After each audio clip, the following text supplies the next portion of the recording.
Good evening po. Magdadry po tayo ng juice today, no? So, pinadala po sa atin to ni Red Juice through Shopee. Pinapatry po sa akin. Well, it's a combination of a lot of fruits, vegetables, and may mga spices pa po ito eh. So, they say na it's for cleansing daw po. I don't know, parang detox or something. So ito try ko po siya. It says on the label na 6 grams po yung total sugar po nito. No? Yung total carbs is less than 1 gram. Pero for every 100 ml lang po yun. So yun po ito try natin ngayon. So nakakuha na po ako ng baseline blood sugar currently at 101, of course, through the Otay CGM. So ito po. Pag-measure na po ako ng 100 ml. Inumin ko po siya and then I'll be back after 2 hours and we'll see kung ano pong gagawin natin sa blood sugar ko.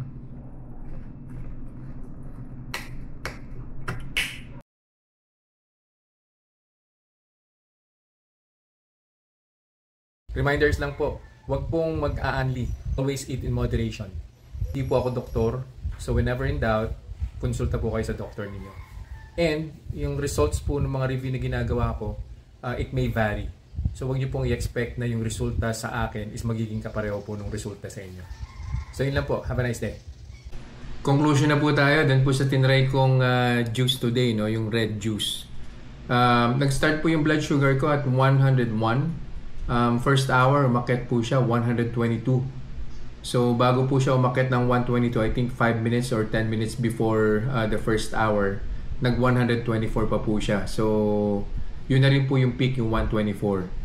And then on the second hour, bumaba naman po siya, nag 106. Halos inabot din po niya yung 101 na baseline na blood sugar.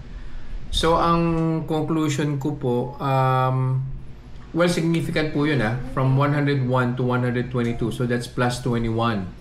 Kung meron pong ibang isasabay na pagkain na medyo ganun din po, the same yung blood sugar spike, no? Magwa 100, magpa plus 40 po yan. Kung tatlong pagkain po na tigpa plus 20 po lahat yan, including po yung red juice, no? So magpa plus 60 po yan.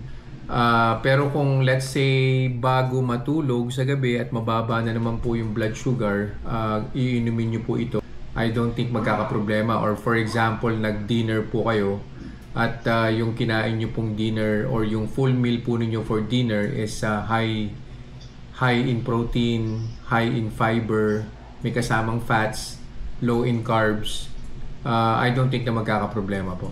So again, no, yung mga ganito po kasi pagkain or inumin, you have to be very cautious. Babalik po ulit ako dun sa palagi ko pong sinasabi na mix and match ng kinakain at iniinom.